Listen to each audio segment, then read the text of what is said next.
Hello, everyone. Before we dive in, we just want to take a moment to say a huge thank you to all of you who've been tuning in, sharing, and supporting the show. It truly means the world to us. Fun fact, something like 95% of podcasts never get past episode 20. And guess what? This is our 21st episode. We're absolutely delighted to have made it this far, and it's all thanks to you, everyone who's been listening. If you're enjoying the podcast, we'd love it if you could take a second to follow, subscribe wherever you listen. It helps us more than you know and keeps us bringing this content every fortnight. All right, let's get into it.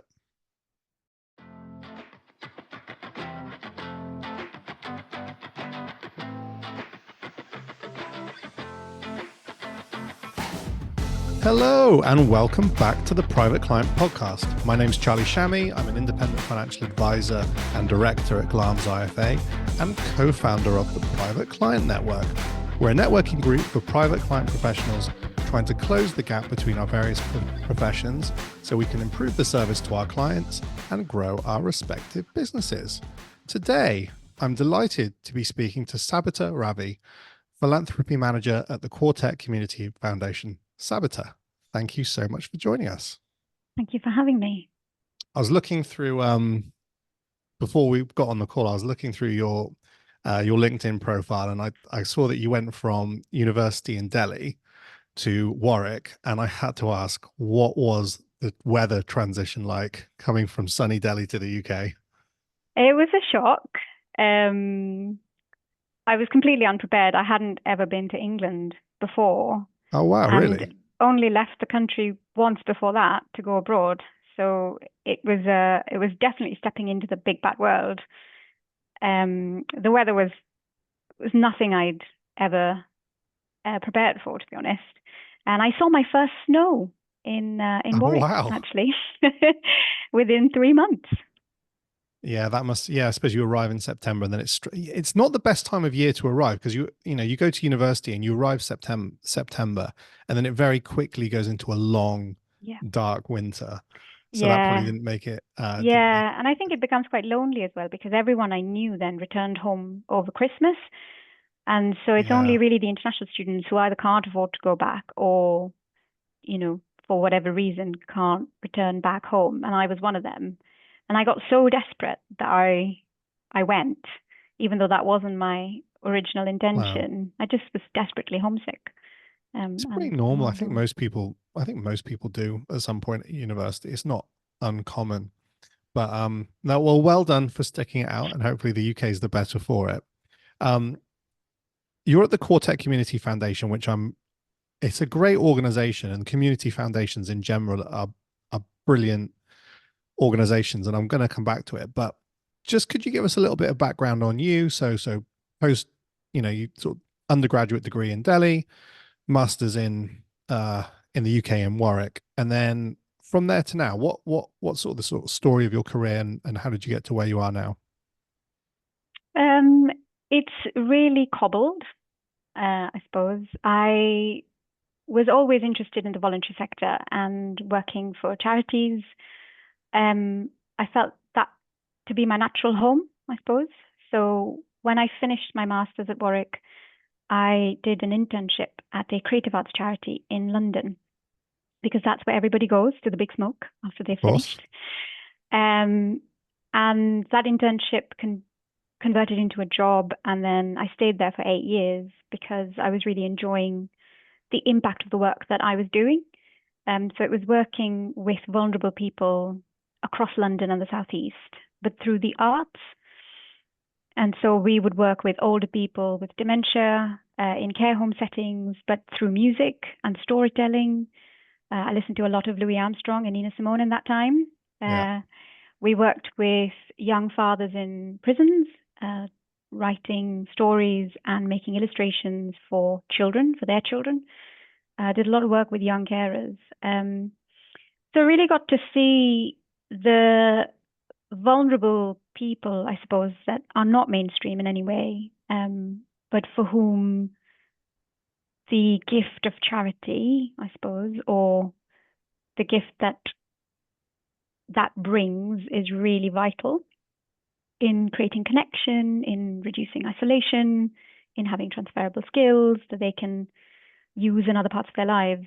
So I did that for 8 years, and then I decided to do a deep dive in one particular cause, which was homelessness. So I led a project for homelessness, for people experiencing homelessness, in North London.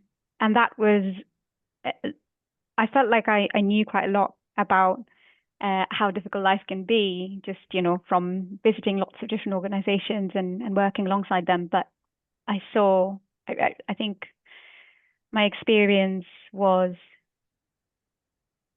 I don't know how to say it. I suppose I was really struck by not only how difficult life can be, but also how much potential people have. I think that's where I really, really saw what could be transformative for people if they had the right support around them. Well, I'm not surprised. You're making me feel bad because I often say on this podcast that, in financial advice, we've got a nice job because we basically try and, help people get to where they want to go and help them build wealth and make them better off, which is quite a nice thing to do. But geez, it pales into comparison to the stuff that you're talking about. I mean, that's really making a difference to people who, desperately, desperately need it in a way that, our clients, we help them, but they're not in these kind of vulnerable situations.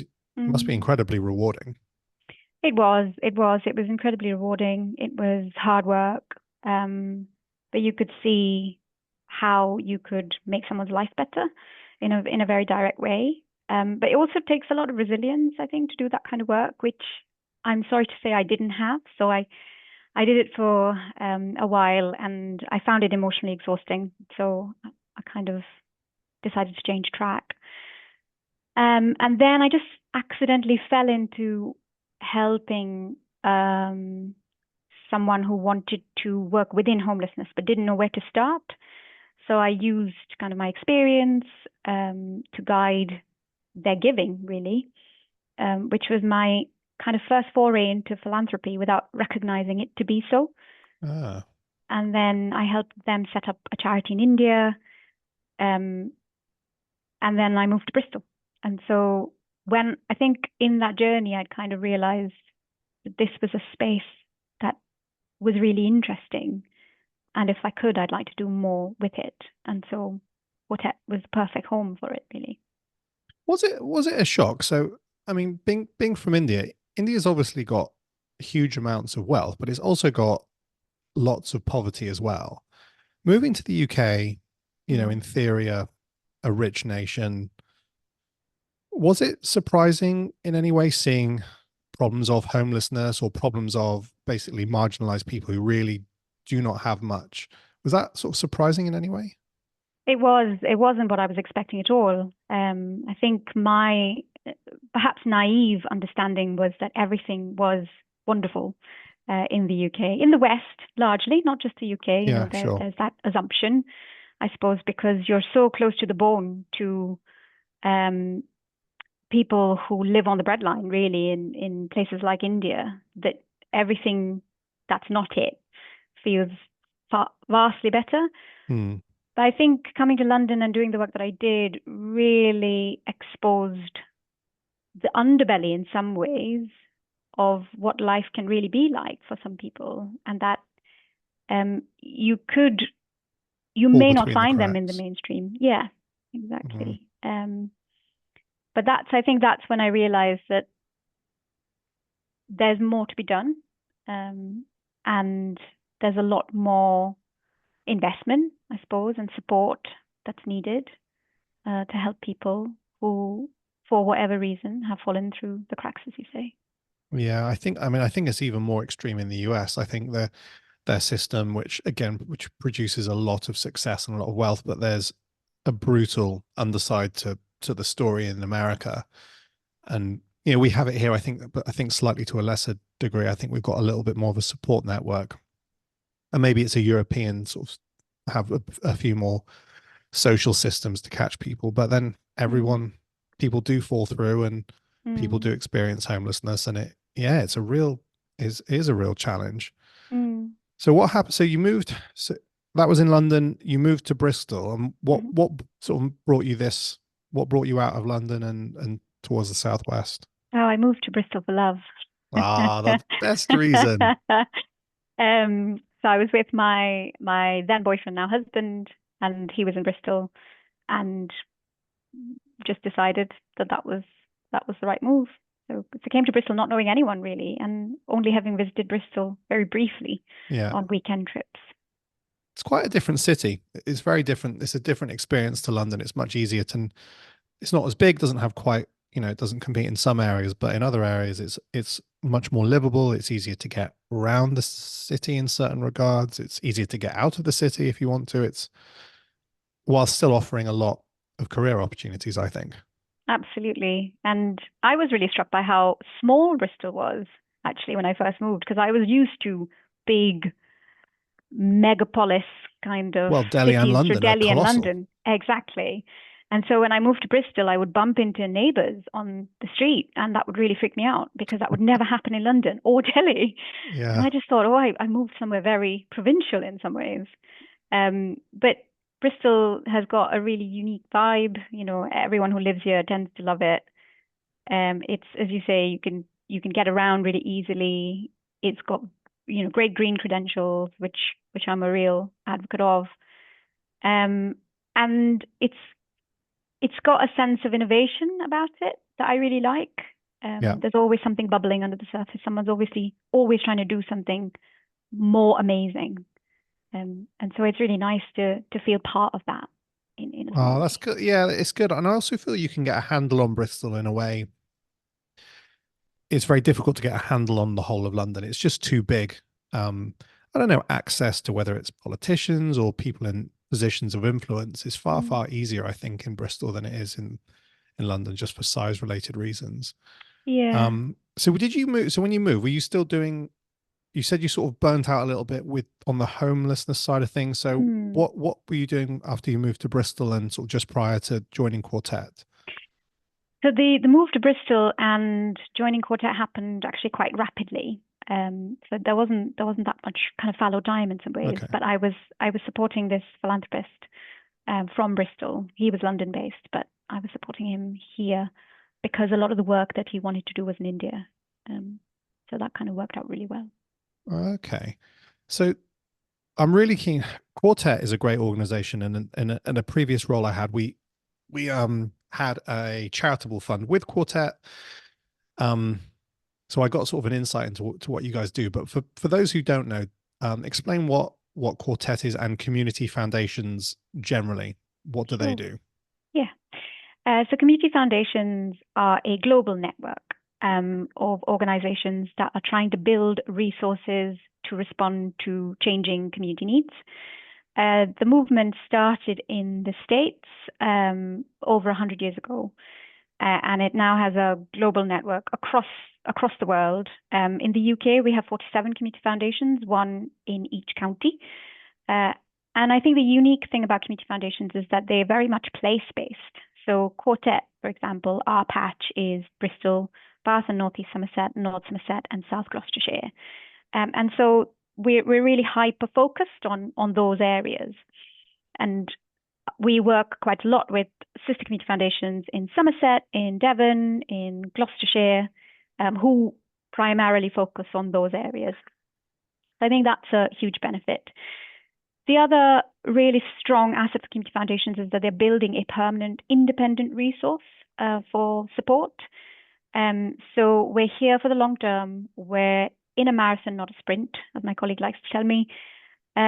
We appreciate that needs will change, and that's ever been the case, and that we can be agile to the changing needs as they come. Hmm. So the COVID pandemic is a really good example where we 5 days into lockdown, we made out our first grants in response to COVID. And that was courtesy of a permanent endowment, which allowed us to respond really quickly to circumstances that no one had known were coming our way. Yeah. And also we had, because we work very closely with our fund holders, so those who have funds invested with us, we were able to get a pot of money together really quickly because they gave us the ability to respond in that way. So I think that's a really unique feature of the community foundation model. And every community foundation works slightly differently. So if you know one community foundation, you probably know one community foundation. And I think that's the other bit, is that it's not static. It's an always dynamic, ever-changing model. It's always looking at where the next opportunity is or what it should be responding to, including to the VCSC, so the voluntary community sector, and what they're saying about what they need. So it's always in the middle of a dialogue, I feel like. Yeah, it's interesting. So just to give like from the sort of slightly boring mechanics of it, if you are an organization, a company, or an individual, and you want to set up a charitable fund, but don't want to administer it yourself, is that where something like a community foundation comes in? So do you hold the assets of the charitable fund, and then help distribute it? So what sort of, I guess, what's the offer to individuals or organizations? How do you guys help? Absolutely. I mean, you've done my job for me, Charlie. That's exactly what it is. So if someone, an individual, a family, a charitable trust, or a business wants to consider still doing something in their community, but don't want to take on the administrative hassle, that's where community foundations would come in, especially if they were looking at this particular region, so the west of England, for us. And so I guess there's two routes, kind of slightly technical and maybe a bit boring, but there's the permanent fund, which is the endowment fund. So that's invested through 3 investment managers, and then a percentage of that income is available to distribute as grants every year. So that's kind of the long-term legacy. And then what's the size of that main endowment? So it's at 63 million at the moment. Okay, and then the investments throw off income, is that always the case? So is it, you have these funds, is it only the generated income that is then distributed, or do you also distribute from the capital? So our aim really is to protect the capital as much as we possibly can, because it's about creating that long-term resource. Yeah. So we don't want to erode the capital. We want it to grow, and we want it to increase the amount we've got available every year. So that's been our aim. And that's kind of where we start, I suppose, when we talk to people. But the other way people can give through the foundation is through direct giving. So, if they don't want it to be invested, but they want it to be available for grant making and instant distribution, then they can do that. So almost like a current account, savings account. So we've got 2 options. And from the distribution point of view, they're set up so to be geographically focused. Does that mean all the charitable distributions have to be within a certain geographical area? Is there flex on that?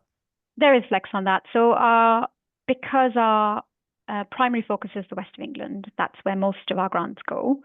But we do have the charitable ability to give anywhere in the world. So we do make some grants out of area. Wow. But that's usually in discussion with the donor or the fund holder about what they want to do. That's interesting. Yeah. So if you had a region of, I don't know, interest, I mean, there's plenty of conflict and suffering happening at the moment, but if you had a region of interest, Gaza, Ukraine, something like that, you could potentially set up a fund and direct some of the proceeds to those areas. Yeah, you could. Yeah, we would. That would be. Yeah, you could.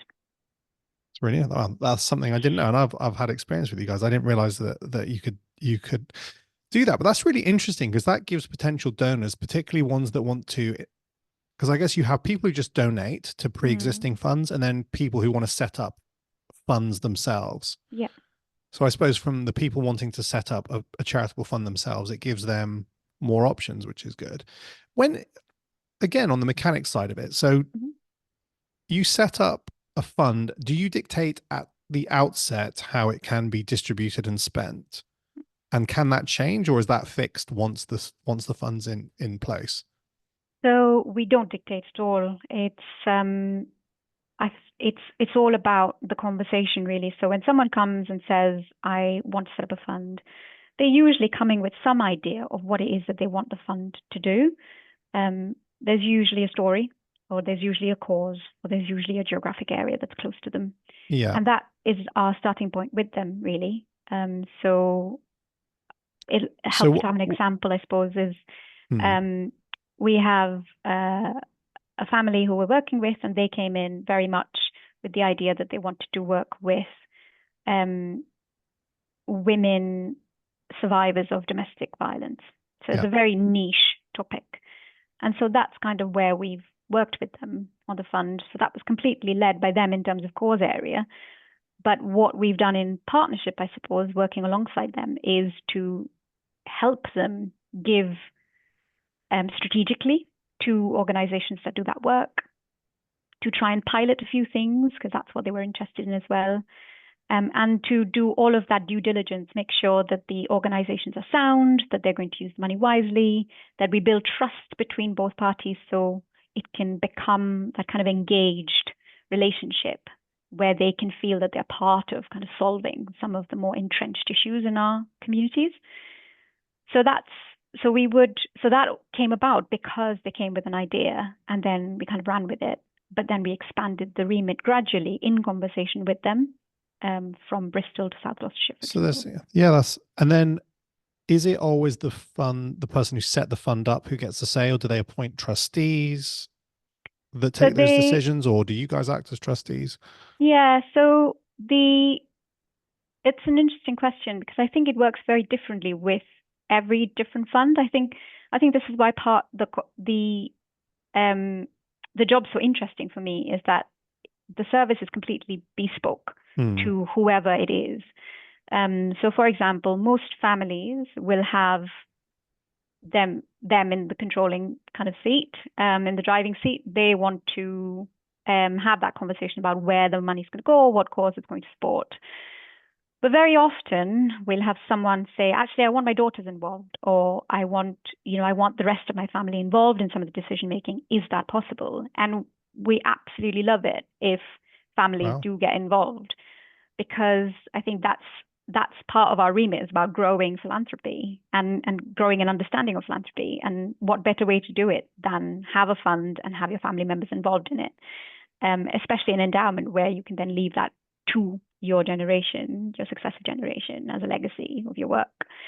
But when charitable trusts, for example, they come to us, a lot of the times they don't either feel they want to be involved or feel they've done enough, and actually they want the legacy of the trust to live on.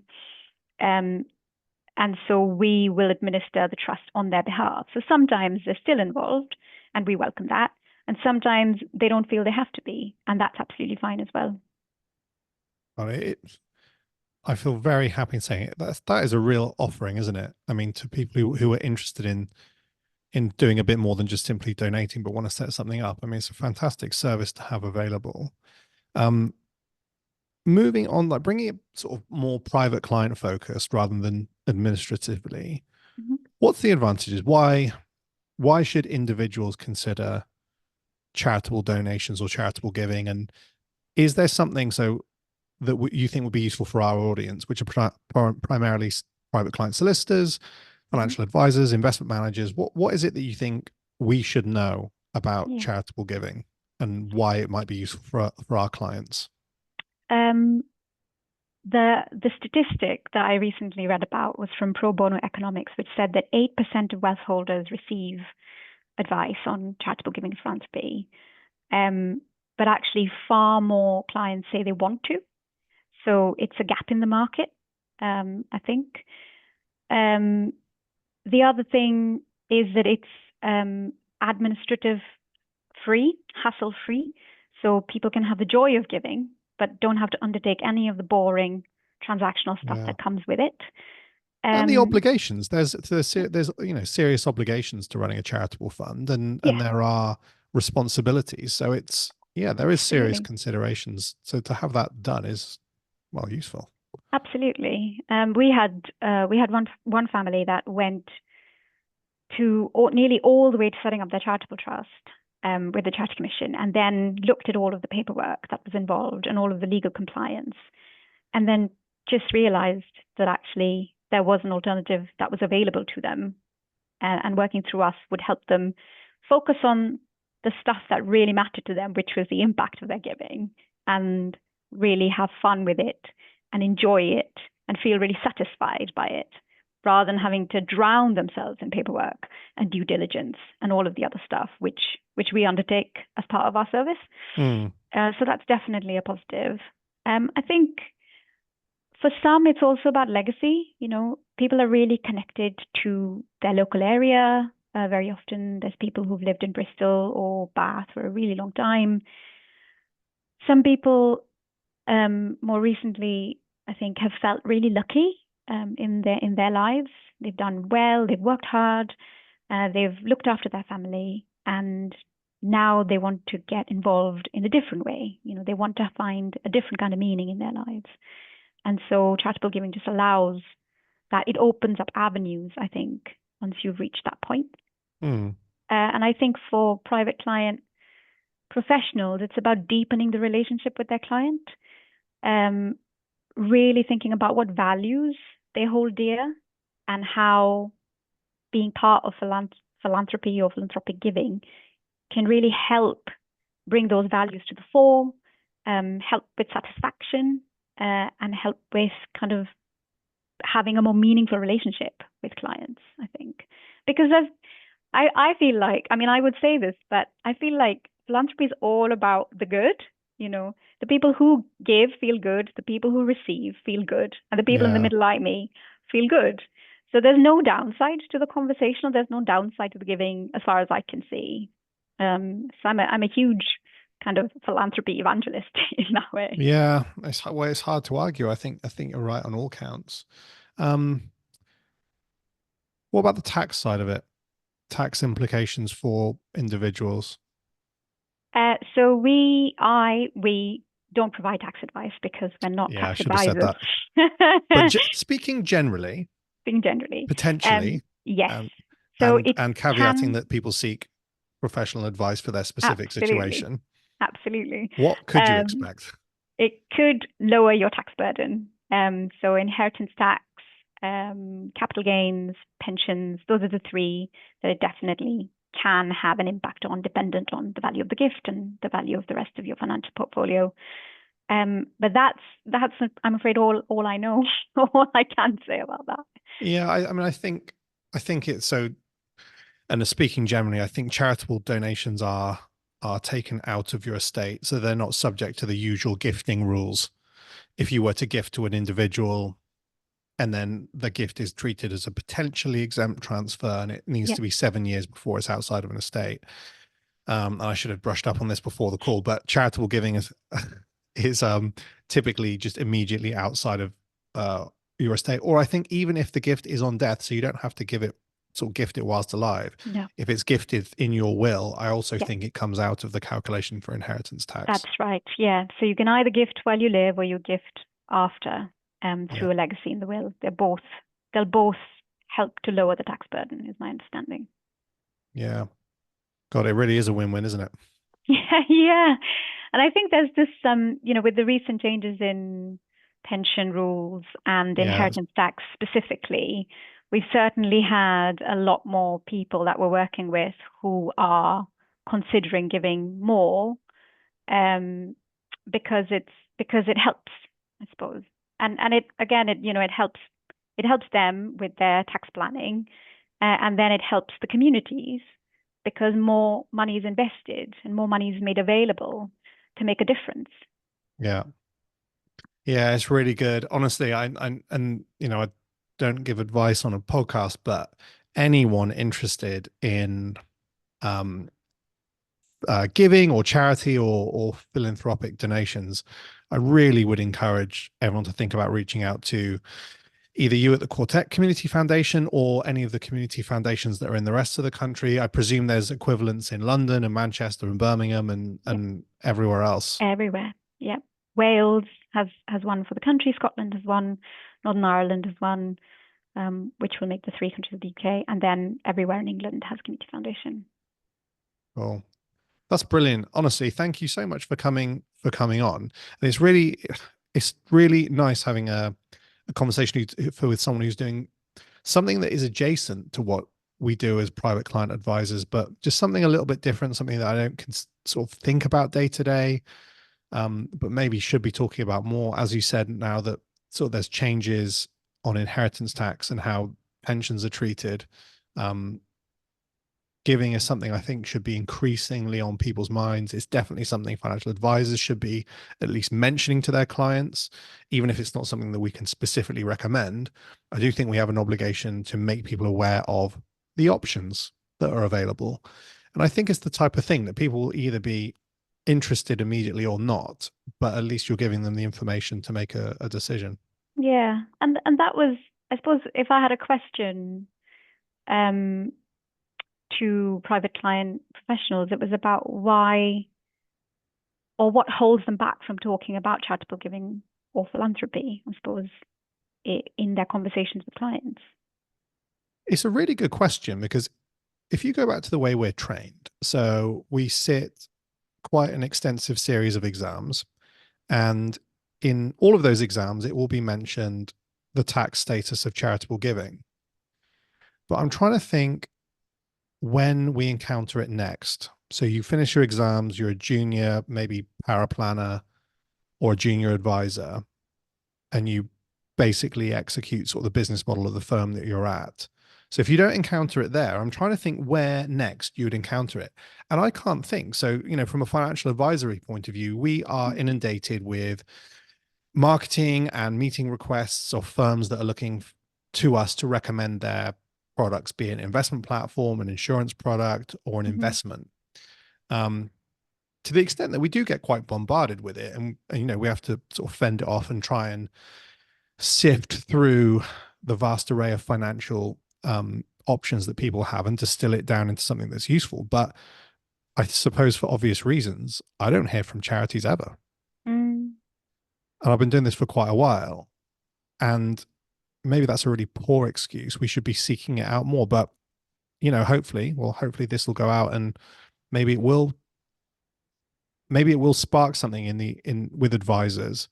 I mean, it certainly will with me. I really think, for example, even our standard letters. So when people start inquiring about inheritance tax, we've got letters that we put together with standard options. And I'm pretty sure we do mention charitable giving, but we could emphasize it more, mention it more in meetings. So, genuinely been very, very useful. I appreciate it. That's great. And I think the thing that I've encountered with kind of presentations when I've done to private client solicitors or wealth managers has been there's a hesitancy because they're not sure, because they're not experts in that field, and so it can be really uncertain because you're not quite sure what to say. And I think that's something that we at Quartet feel where we can add value. It's like, we can have that initial conversation with the client or with the financial advisor to say, well, these are the options, what do they want to do with it?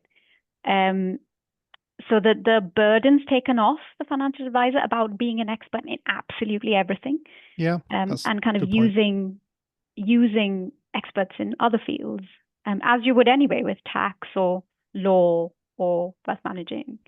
So it's just using the experts in philanthropy to be part of that kind of inner circle, really, and that ecosystem that can give your client the best outcomes, both privately in around personal joy, but also obviously financially, which is kind of what the professions are there for.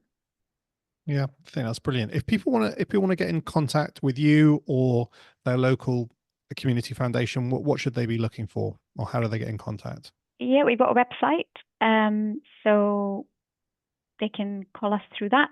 There's a few different options if you're looking for an individual or a trust transfer or leaving a legacy. So I work in a team of 4 or 5 colleagues who kind of will probably pick up the phone. They'd be the right people to speak to about specific things.